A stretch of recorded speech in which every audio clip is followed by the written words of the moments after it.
Hi everyone, today we're talking about international economic organizations and development.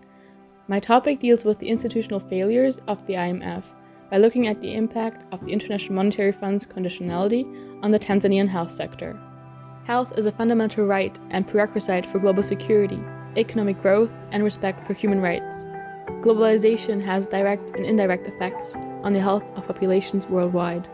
All international multilateral organizations, not only the World Health Organization, UNAIDS, and UNDP, but also the World Bank, the OECD, and the International Monetary Fund, are increasingly addressing the issues of health, education, and social development. However, especially the IMF has come under huge criticism for not achieving the development results in Africa it set out to accomplish. So, do policy conditions attached to IMF lending programs have an impact on governmental health expenditure in Tanzania? According to the majority of the academic literature in the field, conditions attached to IMF lending programs have an impact on governmental health expenditure. Despite macroeconomic reforms and market liberalization, many countries of sub-Saharan Africa, of which Tanzania is one of the poorest, have experienced only moderate improvement in their general social and economic conditions. IMF conditionality requires African countries to rectify balance of payments problems using stringent fiscal and monetary policy measures. The sets of conditions that the IMF imposes on Tanzania include exchange rate policy, interest rate policy, price and import decontrol, budgetary cuts, and privatization of the national economy. The IMF continuously claims that its programs strengthen health systems. Given that much of public health spending in low-income countries goes into paying the wages of doctors and nurses, IMF operations almost often entail imposing salary ceilings on the public health sector, which force down public health spending. Furthermore, currency depreciation and the elimination of subsidies boost the cost of medication and medical technology, making it less accessible to the vast majority of people. As stated by Lubala, the devaluation of the Tanzanian shilling in 1986 meant the prices for drugs went up 300 to 400% in 1988. So overall, the IMF programs mandated restrictive fiscal and monetary policies in the health systems that were also included later in Tanzania's policy support instrument. The study by Stubbs offers a profound analysis of how IMF conditionality reduces governmental health expenditure in 16 West African countries.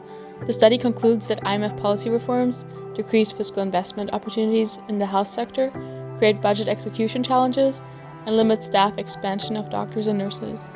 Policy support instruments forbids massive spending in public investment, which stands in stark contradiction to the Sustainable Development Goals that the international community agreed to. Especially SDG 3, Good Health and Well-being, and SDG 6, Clean Water and Sanitation, which are basic needs, have still not been accomplished. Africa came to rely heavily on the IMF and the World Bank during the 1980s. The 1970s oil price rises, the raising of US interest rates, and subsequent contraction in the global economy in 1979, the appreciation of the US dollar, and the ongoing volatility of commodity prices rocked the continent. As a result, African countries like Tanzania were highly indebted and had to agree to structural adjustment programs with conditions attached. In Tanzania, the structural adjustment policies contributed to the healthcare workforce crisis. Especially during the 1990s, the Tanzanian government stopped employing healthcare workers. Between 1995 and 2005, out of 23,474 graduates produced, the government only hired 3,836. In addition, fiscal policies made it impossible to train and invest in the education of healthcare workers. Thus, the serious shortage of healthcare workers had severe consequences for the healthcare system in Tanzania. Does IMF conditionality have a negative impact on the population's health in Tanzania? According to the study by Lugala, yes, IMF conditionality does have a negative impact on the population's health in Tanzania. Especially vulnerable groups such as women and children are being impacted the most. As stated in the study, IMF programs have brought real suffering, increased health risks, and have reduced much access to healthcare for the poor in general, and particularly for women and children. This leads me to the question, what has the IMF done wrong? What are the institutional failures that have impacted Tanzania and the African continent for so long? First and foremost, one needs to recognize that the IMF is being directed by the governments of the world's richest countries, which Grun calls the recolonization of Africa by international bureaucracies that are being denied their right to sovereignty. Secondly, two levels of institutional failures can be identified. The first one is the intrinsic bureaucratic bias that arises from the IMF staff agenda-setting power, which enables the institution to act autonomously and free of influence to protect its own interests. The second deals with the weakness of incentive mechanisms within the IMF and between the IMF and the recipient countries. For example, such as political pressure or the budget pressure problem. IMF conditionality basically suffers from a one-size-fits-all approach that does not respect the individual political and cultural conditions of each country.